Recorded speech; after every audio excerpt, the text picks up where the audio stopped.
Hi everybody, my name is Priscilla Hole and this is the Osho Tarot reading for the September New Moon in Virgo. It's the September the 13th here, and it's also going to be a partial solar eclipse, and I think the area that the world will see the partial solar eclipse is going to be somewhere down there.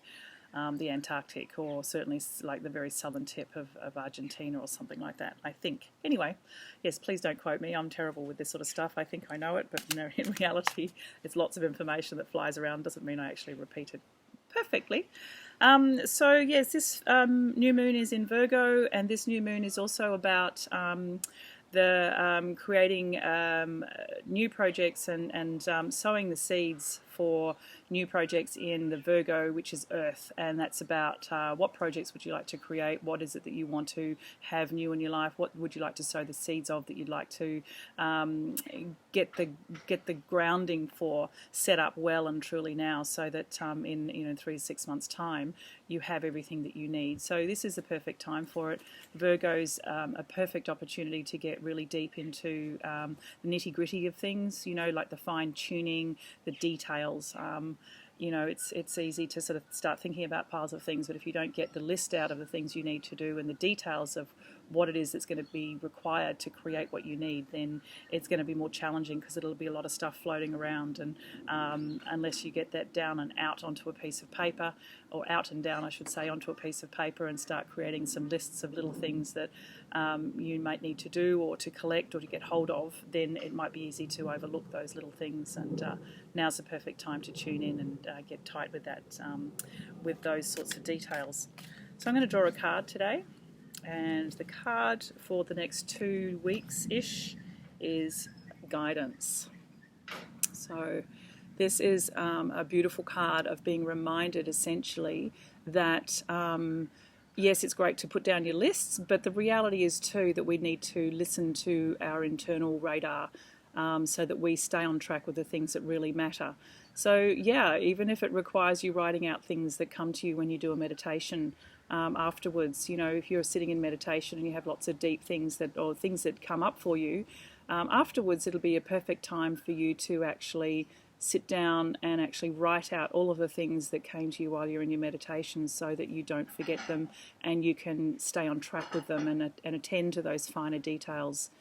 But yeah, beautiful time to tune in and get really clear with the guidance that you can listen to and to make the most of for creating something new with your life at the moment. Yeah, really, really beautiful. Very gentle energy at the moment. Virgo is earthy. It's not as driven as the some of the air signs or the fire signs.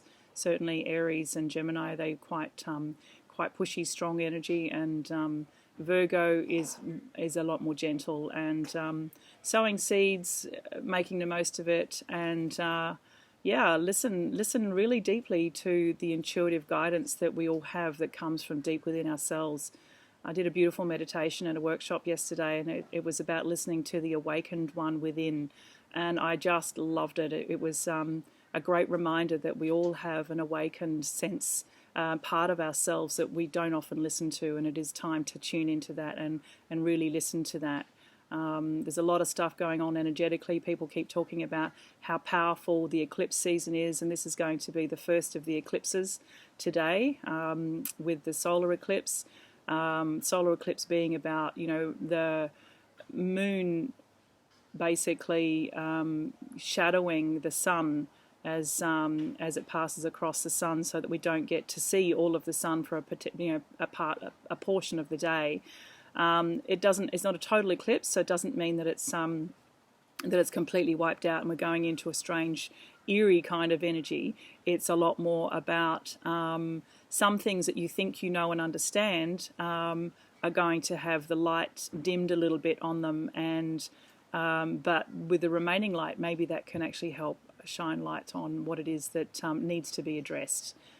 So listen to your guidance, tune in, really allow yourself to trust that you actually do know the best for you. It's all very well asking friends for guidance and talking about things. However, we need to listen to our internal radar, and it's really important now. It's a perfect time to do that. So thank you very much, everybody. I hope you enjoyed this reading, and yeah, I look forward to doing the next reading, which will be on September the 28th for the full moon in Aries, and that's actually going to be the blood moon and a total lunar eclipse. So that's a whole nother energy that we'll be looking at about what it is that is having the light obscured on our internal world as opposed to our external world. Just sort of going back a little bit, having the our identity, the sun is our identity. So having that partially eclipsed, what part of our identity do we need to go in with? And now's the time to listen to this guidance within. It's just perfect. So yes, again, thank you everybody, and look forward to doing the next recording for you all. Take care. Goodbye.